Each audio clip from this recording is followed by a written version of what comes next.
How's it going, guys? Welcome back to the channel. Today, I've got another review for you guys. This is a rod I picked up towards the beginning of this year, or just the beginning of last year. This is a Denali Riker. This is a budget rod. This is $60, and I got this with the Tack Warehouse Black Friday sale. So it was only, I believe, 48 bucks. So it's a very affordable rod. This is the 7-foot medium heavy, which is their 703. It's a really versatile rod, and I'm going to let you guys know what my thoughts are on this rod. First off about this rod, it's a $60 rod. Don't expect to get a super high-end rod. This isn't going to feel like a $200 rod, which is what you should expect from a $60 rod. But it doesn't feel like necessarily a budget rod. There are a lot of rods out there that just feel kind of junky and they feel like there wasn't a whole lot of effort. This rod isn't like that. This rod I'm a big fan of. I only have one complaint about it, and that's the weight. This rod's pretty heavy.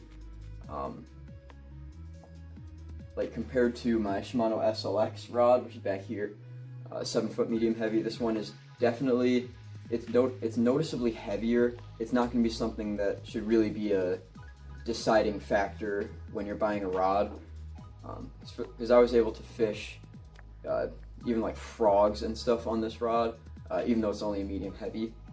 I was able to fish those for hours, and my arm didn't get tired. So it's not a huge factor. It's just a little bit, just kind of a nuisance, I guess. In terms of sensitivity, once again, I'm gonna say it's a $60 rod. It's not the most sensitive rod in the world, but if you're getting this rod, it's a 7-foot medium heavy, and you're getting it for just a lot of your power fishing techniques, you really don't need a whole lot of sensitivity.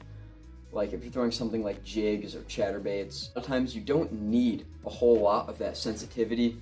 Obviously, sensitivity helps, but it's not necessary. Another thing to note is that I was running straight braid on this rod for the most part, straight 50-pound Power Pro. So that's also going to help increase the sensitivity, because that braid has no stretch, so you can really feel everything. So some parts of this rod that I really like, one is the handle. It has that split grip with the EVA foam, and that just makes it really comfortable in the hand. Now the rod, I'm not gonna lie, it's not super well balanced. It feels a little tip heavy. Like I mentioned, that's not a huge deal to me. The guides are actually fairly large, so that allowed me to be able to run braid to leader a couple times.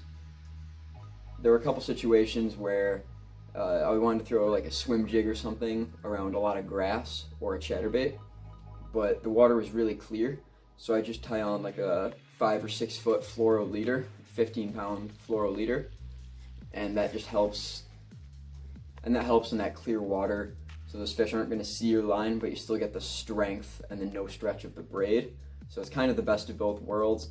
It can definitely be a pain when you're talking about really thick line like that, and it makes a noise coming through the guides, but I've never had it break off or anything. Overall, the bend of this rod, it's really hard to show you guys right here, but it's definitely not what I would call a fast action. It's more of the moderate to a moderate fast.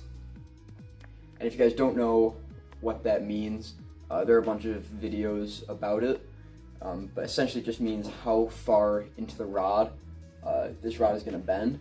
So you'll see some rods that are, it's called a fast tip. They'll really only bend to the tip section, and then as you get more towards a moderate, the rod will bend all the way down.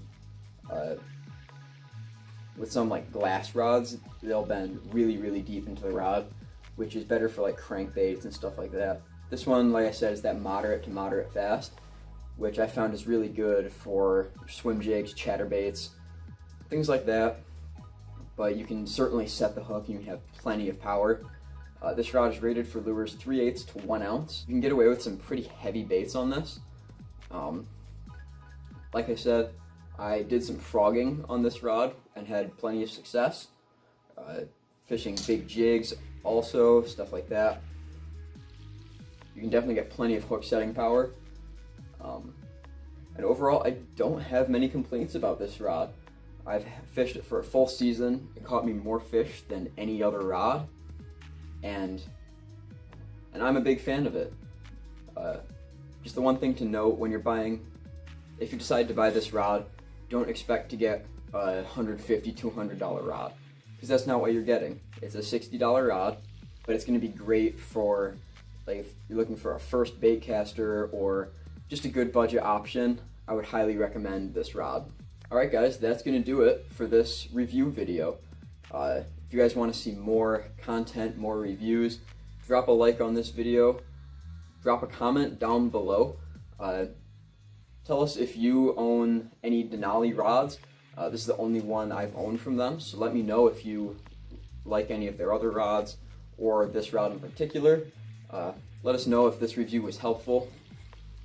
Make sure you guys subscribe to the channel, and while you're at it, go over, follow me on Instagram at rookie_angling. My goal is to hit 5,000 followers on there by the end of the year, so if you could help me achieve that goal, I would greatly appreciate it. So yeah, subscribe to the channel, and we'll see you on the next one.